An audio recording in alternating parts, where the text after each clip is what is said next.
what I loved about Baby Reindeer, which it touched on, was that a lot of people are going through this. A lot of people will go and report to the police that they've had things happen to them and it will be brushed off. I do want to touch on the fact that the industry can be a little bit dangerous when it comes to just people being naive, because we all think that someone can do something for us, right? I remember particularly when I came out of the villa myself, and you don't know what's going on around you.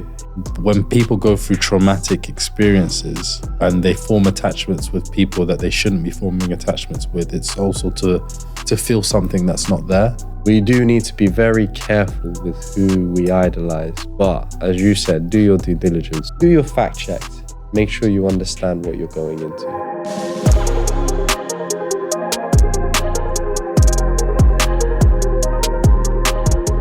Being a role model is the most powerful form of educating. What do you think of the role models that are out there today? Today, we are looking to discuss what it means to become a father, a role model, an iconic figure to someone that may be within your family, your friendship group, a workplace. And we would like to know from your point of view, whilst we are in this conversation, what your thoughts are about the people that either mentor you right now or the people that you look up to from, as I said earlier, friends, family. So to get into it, my name is Teddy Soares. Thank you for joining us here on Teddy Talks. I'm joined here by my brother, Sidney Soares. Yo. And so that was my quote. We often like to start on quotes that resonate with us in regards to what we are talking about today. Sid, how did that resonate with you when I spoke those words? I don't actually remember who uttered the quotes and where it came from. What was your thoughts when you heard that? You know, I think that we all like to say that we're going to do things. And by leading with actions, by showing people the example of how to be the right way of doing a thing, you can argue what is the right way and what is the wrong way. But whatever you aspire to be in life, you know, you don't just follow, you know, the rules that are written in the rule book. You follow the examples that you see, people that have walked those footsteps before you. And how do they do it? And what makes them so special? And then I'm unpacking that and learning from it and trying to decode it in a way that you can replicate it yourself. And the first instance, and when we see this right out of when we first step foot into this world, is our parents. That's true. Obviously, for the most part, you know, you have one mother, you have one father. And as soon as you open your eyes, that's apart from the doctor and the nurse, but that's the first. That gives you the Simpsons slap on the bum. And quick little pat. But that's the first education that we get. When you're in the buggy, you know, they say that as a baby, you should be looking towards a parent, or you should be looking towards your parents for the education, to understand mannerisms, to understand different motions. They say that the baby should be looking always towards you as opposed to towards society, apparently. Or you're referring to like when you know, parents are going around shopping with their kids and they're carrying them on their front. Or in the pram, you know, when you're in the pram and the pram is either facing outwards towards the public and you're just pushing the buggy, or you've got the other buggies, the really more modernized technical buggies that are facing upwards and they're looking towards.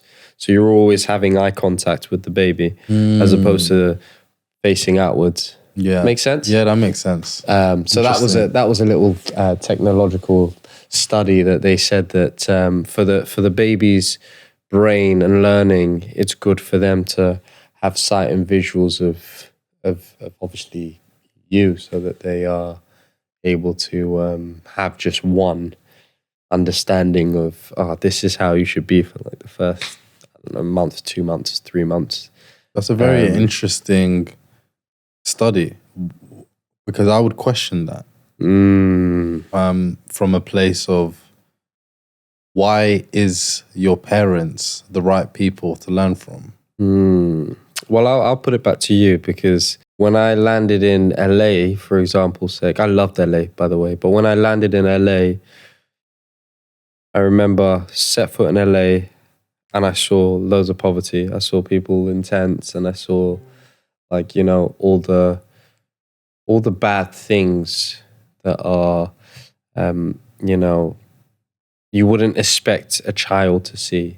I even saw someone naked on the street, you know? So imagine if your baby is facing outwards and that's what they're seeing. Someone dart across naked, or someone scary looking to an infant is walking towards them. You know, you have more control of the visuals that your baby's looking at. Yeah, the world's a scary place. Why did you disagree with it though? Why did you think maybe? Because I'm sure there's other people that would think, actually, I want my baby to see the real world, or I want my child to see the real world. I think because we live in a world where some parents raise their kids in a bubble. And if your kids are only learning from you, maybe they're not in touch with reality. And there's that other aspect to it too, is what if your parents' beliefs and values are extreme and they're not in sync with reality? You know, maybe there's an argument there that, you know, your kid should be exposed to other people's ways of being as well as yours, so that they have a more rounded view of life, and they have the opportunity to express themselves in more than one different way. Well, that's an interesting topic, because you and I most recently, I think we're late to the Baby Reindeer party, but we both watched Baby Reindeer, and there was a scene in Baby Reindeer where, for I think the most part of, oh my God, what is his name? What, the protagonist, the main actor? What was his name? I remember Martha, but I don't remember his name for some reason. We'll just call him Reindeer. She called him Reindeer all the time, right? Yeah, she called him Reindeer all the time, so we'll call him Reindeer. But anyway, the protagonist. But yes, the main character. Let's call him Reindeer. Yeah, we'll call him Reindeer. The main character is called Reindeer. And his dad, spoiler alert, if you didn't know, Teddy Talks, we like to release a lot of spoilers. Yes. But we are the channel you hate and you love. So the main character, he had this revelation with his dad, who his dad was super masculine with him, wouldn't hug him, wouldn't, you know, be really affectionate with him from a father-son relationship point of view. And it later transpires that, you know, the dad has been through it as well. They open up to each other. And now the dad is being a lot more softer with him. He's hugging him. He's waving at him. As small as that, he's being so much more sensitive and caring and nurturing with him. Now, why does he do that? Okay, we'll go there. So the only reason why he goes there is because the main character reveals all the trauma that he's gone through, which, again, for those of you who haven't watched it or have watched it, as a recap, he went through being raped, drugged and being raped by another man, and these are two males. So he was drugged and raped, but he kind of went back for it. As strange as that sounds, people, yes, he went back for it. Back for what? He went back for the reward of what was going on. So it wasn't that he was going back to be drugged and raped. It was more so that there was a dangling carrot in front of him. So the dangling carrot being that he was going to have his written script released. There was a channel that was potentially interested. He just needed to work on it. But he's given this revelation to his parents. And as he's giving this revelation to his parents, he utters, I'm paraphrasing here, you would be embarrassed of me if you knew what I've been through. Or you would think me less of a man with what I've been through. And the dad replies, what do you think me less of a man? And he was confused. He's like, what do you mean? And then the dad kind of gives him the breadcrumbs and says, well, I did go to a Catholic school. And then dad breaks down crying. But the initial view was the protected view that we were talking about. I'm the masculine one. I'm the man that if anything goes wrong within the family, I'm this guy. I'm the superhero. The sensitive side of the dad hadn't come out until this revelation had come out, right? And that's the other side, which is what you're talking about. The fact that the world is and can be a nasty place. There are demons out there. There are things out there that really can affect us, affect our way of moving around, our way of life. You think if he was open with his son earlier, you think those things would have happened to him? He may have been sheltered. He may have been sheltered from the idea that there are people out there, I won't just say men, as much as I know there are people out there that would like me to just stick to it as men, but there are people out there generally that have got terrible intentions because of what they want, because of the things that feed them, right? So if it is, again, in the instance of Baby Reindeer, where this writer gets to take advantage of someone that's trying to come up, someone that's trying to, make a name for himself, or he's got a passion for writing, you're going to take advantage of that because you want to explore, have some sort of sexual exploration, whatever his intentions were, because that actually wasn't made clear as to why the writer was doing this, or the director or producer, whatever his role may be.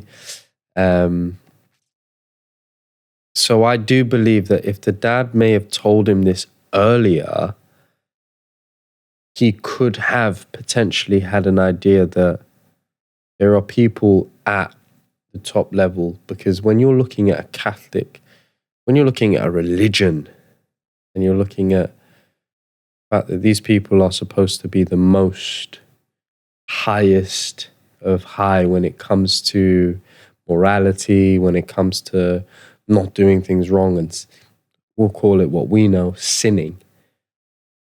You wouldn't expect that. So when you hear that, if I heard mommy or daddy at the time when he was alive say to me when I was a kid, be wary of certain pastors because I was raped, I would take that very, very seriously.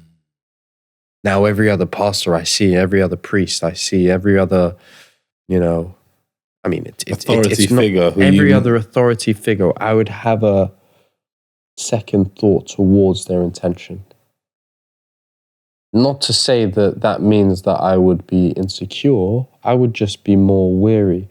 There's in the 48 Powers of Law, I think it says, be careful of isolating yourself. Because if you isolate yourself, it leaves you open to being taken advantage of. And I think that's super powerful. If you don't get to see the nature of certain things around you, be it you go into your first job, and you figure out whether or not that job is for you or not, you will never be able to experience that unless your friend has gone through it, family member has gone through it, someone has been able to advise you within the position of that role that you've gone into of what it's like. Yes, you can YouTube it, Google it. We have the advantage of being able to do that, but your mind won't go there.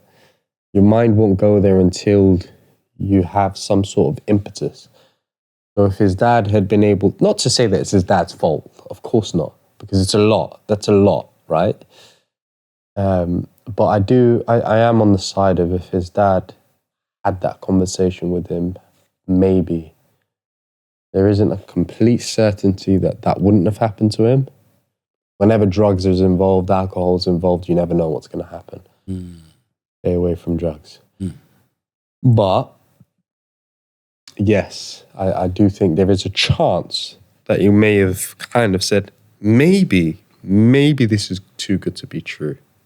I agree. I think that there is a chance, and I think that the other side of what was affecting the situation was that Baby Reindeer was dealing with a lot of trauma. And when you're dealing with predators, they know how to spot their prey. They know how to make you feel good. They know how to make you feel good. So, you know, whether he met him in a bar or whether he spotted him in a public place, he knows the body language of someone who's easily taken advantage of. And same with Martha. You know, we'll never know the reason why Martha appeared to him in that bar. Maybe Martha was stalking him even before that moment.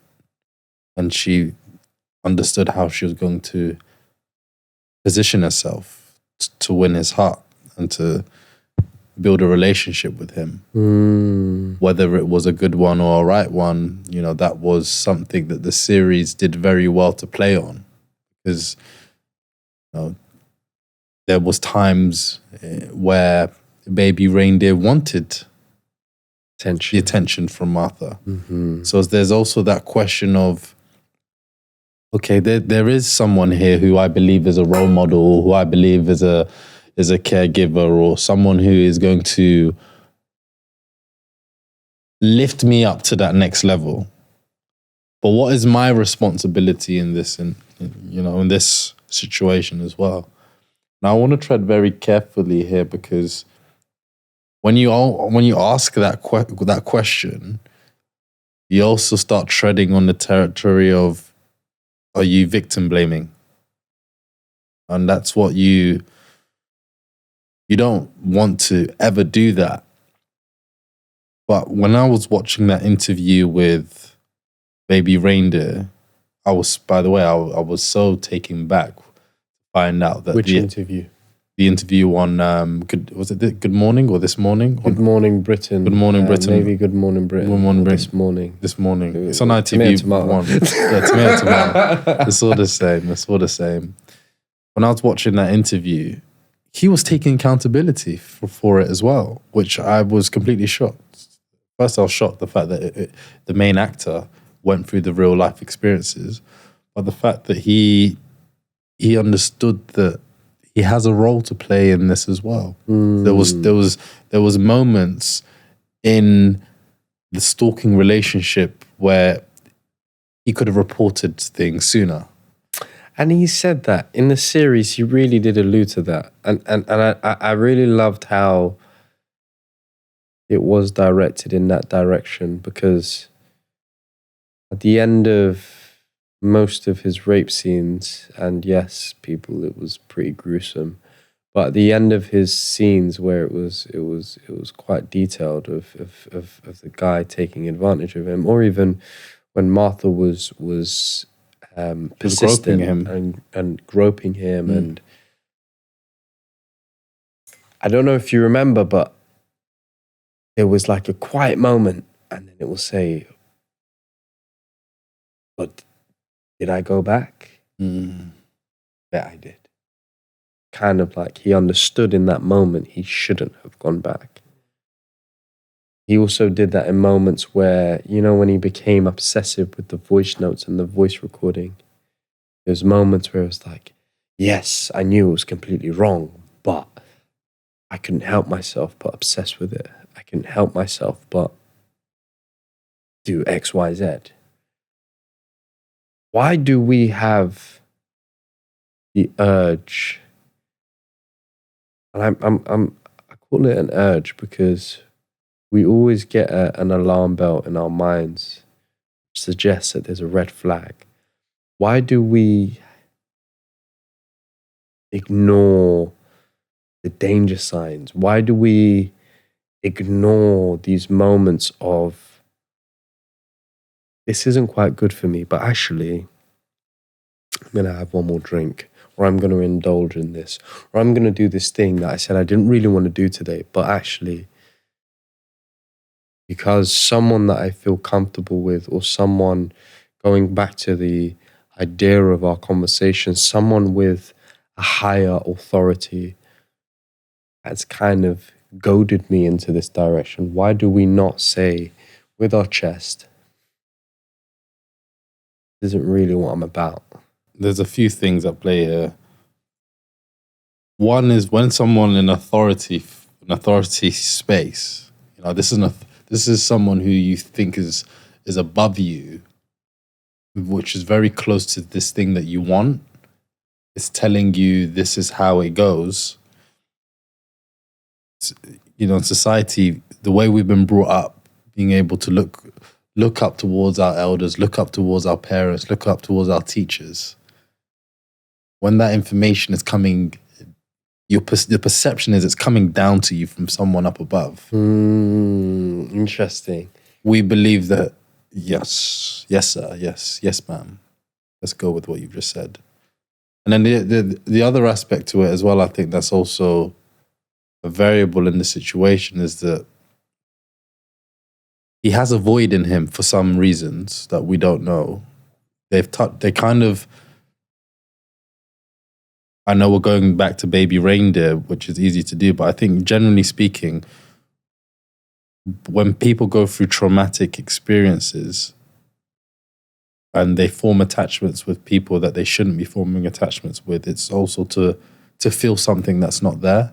So like if he's not getting, with Martha, you clearly saw that nobody in his world was giving him attention and respected his talent as a comedian. But when Martha was showing up for him, spoiler alert, sorry guys, we keep doing it. Martha showing up for him and supporting him and being that one person that claps, being that one person, it's all part of the manipulation tactic. So when you're dealing with a master manipulator, maybe you don't have any free will. Maybe the point where you say, okay, this is a red flag, even though you know it's a red flag, you have been manipulated to go back. You think that you have free will, but you're dealing with someone who has manipulated maybe 1 to 50 to 100 people before you. So I know how this story goes because I've met loads of different people just like you, and this is what you normally do in those situations. So this is exactly how I'm going to treat you now because I know this will make you come back. Okay, so what about the early stage? Actually, I want to add something to that. The early stage and the point where he noticed that, shit, I keep giving Martha free Coke. But in the beginning... Free Coca-Cola. The free Coca-Cola, yeah. Yes, the free Coca-Cola. Diet Coke, I think it was. But in the beginning, it was all because he felt sorry for her, right? It was all because he felt as though there was something that he needed to make sure she felt good. It was just a reason in his being that made him feel like this person needs this lift right now. But then it got to the point where he was noticing the obsessiveness but then still continued to do it up until the point where it genuinely got too much and everything, all hell was breaking loose. And then I don't quite remember the tipping point. I don't quite remember why it was that he then turned around and was like, nope, Martha, you're not getting any more pound 25 or whatever he said at the time. And she lost her mind. And I think that's when the fight broke out. New woman came into his life. The new partner came into his life. The new partner was like, look, you need to stop putting up with this. But before then, why was there not a line drawn between I'm being too nice and person fancies me, so I've taken it too far? Sometimes I feel like people can relate to this a lot. Girls, when a new man comes into your life and you talk to your friends about all the things that he's doing for you and all the things maybe he hasn't done for you and maybe some of the red flags that you're not seeing, your friends will say, or maybe the guys will say, what are you doing in this situation? But you're completely blind to it because in the moment, what you're seeing is the good things that are going to come out of being with this person. And in Baby Reindeer's case, he's getting that attention that he didn't get. He's getting the hope of being a successful comedian, which he wasn't getting. And she's feeding him these, oh, you're a really good comedian. Oh, do you not know how handsome you are? Yeah. No one's ever looked at me in this way. So when that new partner came into his life and was like, wait, this obsessive, this person you're dealing with is quite obsessive. Do you want me to talk to her? Then he's starting to realize, he's starting to think about, this is not normal because someone else thinks it's not normal. And it speaks to your point, the 48 powers of law, right? Don't isolate yourself, because when you become isolated, that's when you can become manipulated easily. So I think there is a lot to be said about having the right people around you to even protect you from these situations, because you need to be able to put them through a CRB check. Let me do my own criminal background check on this person, or let my friends do it. They're so good at it. They've done it for all of my previous ones, and I trust them. They know what my values are, who I want to be, what's right for me, what's wrong for me. I trust them. I trust in my life. So let them do it. Well, I love that you've taken it there, because there's a clear understanding that in Baby Reindeer, he lost confidence in himself. And a lot of that tends to happen when either, you've lost a job, coming out of a relationship, the trauma that he went through, drunk at night, overindulging, whatever you want to call it. Something unexpected happens, so you're now living with a trauma. Or something happens to you in general, so you're now living with a trauma. You no longer have the confidence in yourself to really go out there. Because if I remember correctly, in the movie, he had a confusion as to whether or not he was still straight, gay, or in between, bisexual. And that is tough to navigate. It's tough to navigate that you no longer have confidence in yourself. And when you have someone telling you, "Oh, but you are a great comedian, you are handsome, you are beautiful, you are everything that you should be," which I'm all for. But how do you then take that and you're able to split the difference between, oh, this person's got the best intentions for me, or this person's trying to take advantage of me for their own gain, whether or not it's lust, whether or not it's love, whether or not it's to go through the world and become successful, so they need to use you in a certain way to try and... How do you navigate that? How do you, beyond... Because in Baby Reindeer, he didn't have the confidence to speak to his parents. He didn't have the confidence to even take the relationship that he was in and be in the same vicinity as someone that he's not even in a relationship with. I think this brings us back to your quote that you opened up with. Let's observe their actions. Master manipulators are very good talkers. They really know how to spin everything for their favor. Oh, no, don't worry about this because actually, I can't pay for this Coke, which is £1, but I'm a lawyer. Yeah. It's like, really? How many times are you going to do that before you buy me a drink? Yeah, exactly, right? And it's like, you need to kind of put your fingers in your ears and just watch them. Watch what they're doing and ask yourself the question, why are they doing it? What is their intention? And as long as you can look at a situation clearly by removing yourself from that situation, by maybe taking a step back, which means you don't speak to that person for a while because you need to reflect on what's happening to you with that person. What I found very interesting recently, one of our close friends recently said to me that he's gained a lot of clarity in a relationship that he was recently in because he's gone abroad. So he's had space to think about what was happening in that relationship. And I think sometimes your environment doesn't enable you to think about things clearly.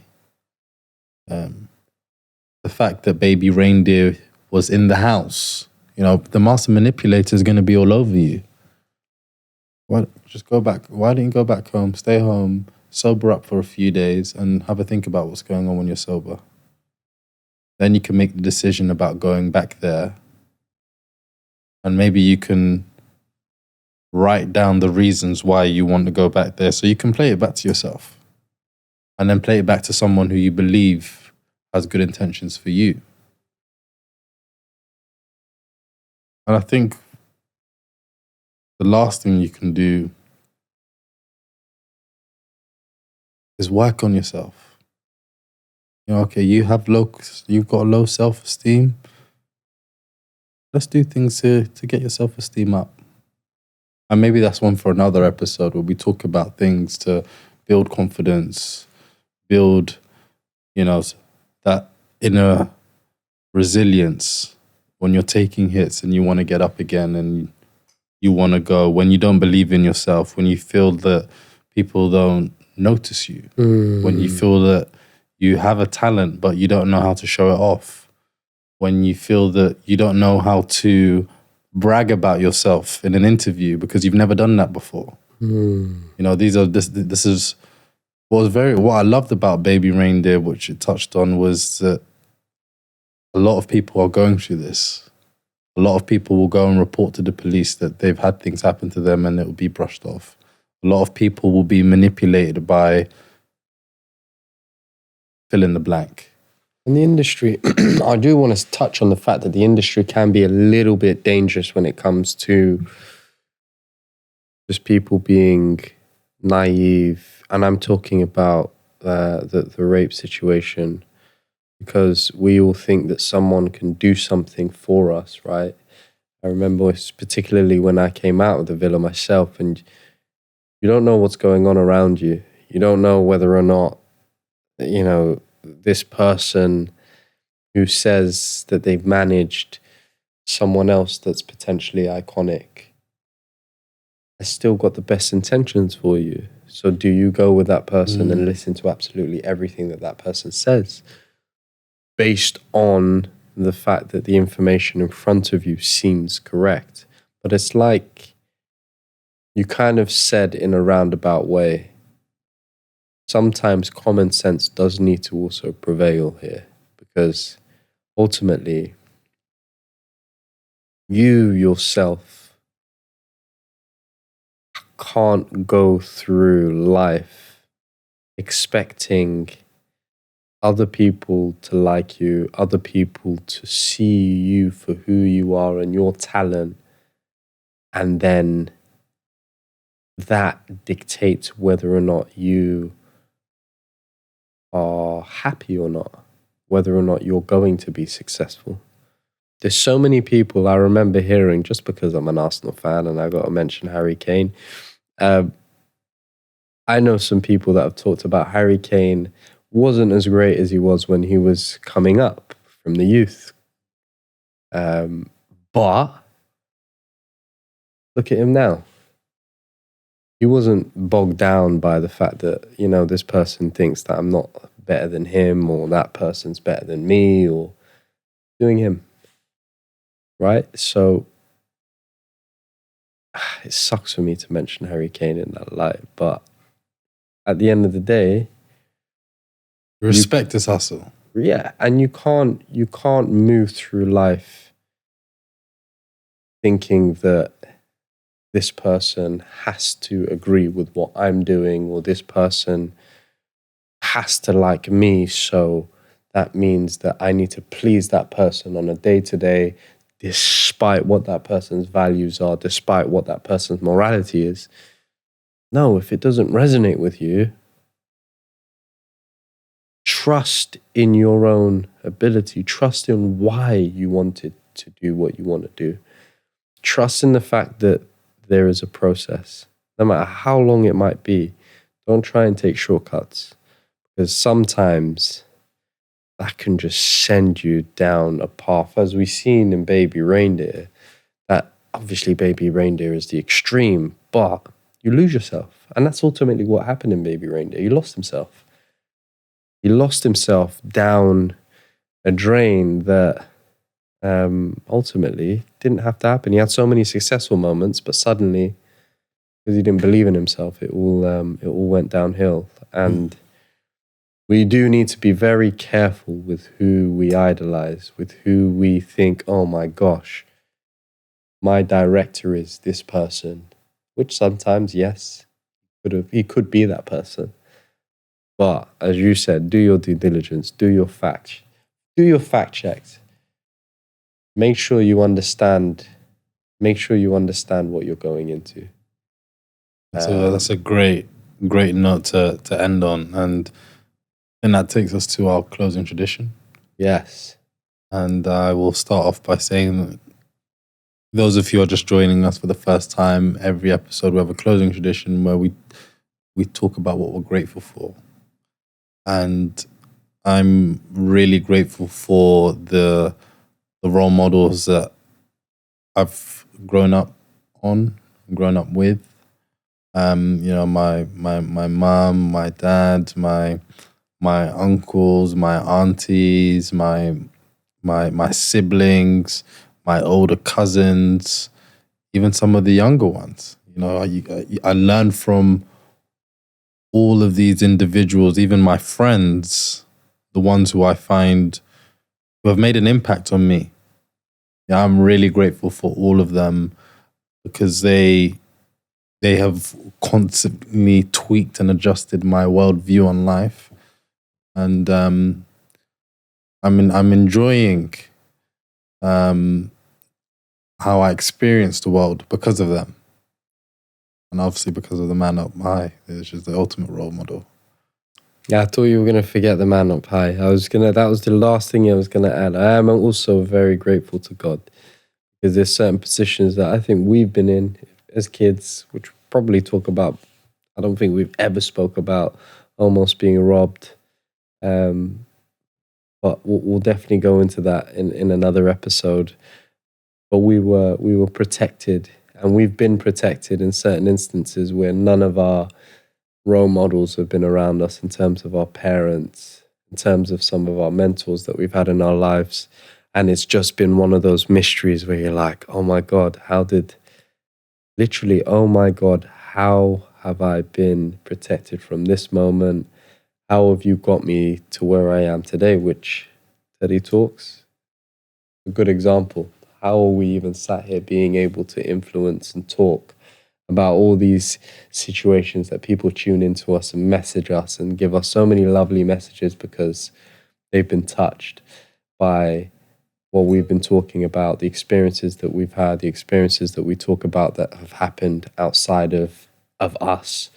And please, long may that continue. Please do continue to message us with anything that you have found that's touched you personally in regards to this episode today. We know that when we initially watched Baby Reindeer, it really did resonate with us and the things that he went through, not because there was some very gory details, but please do not forget to like, subscribe, give us a comment below, and yes, please tune into our next week's episode.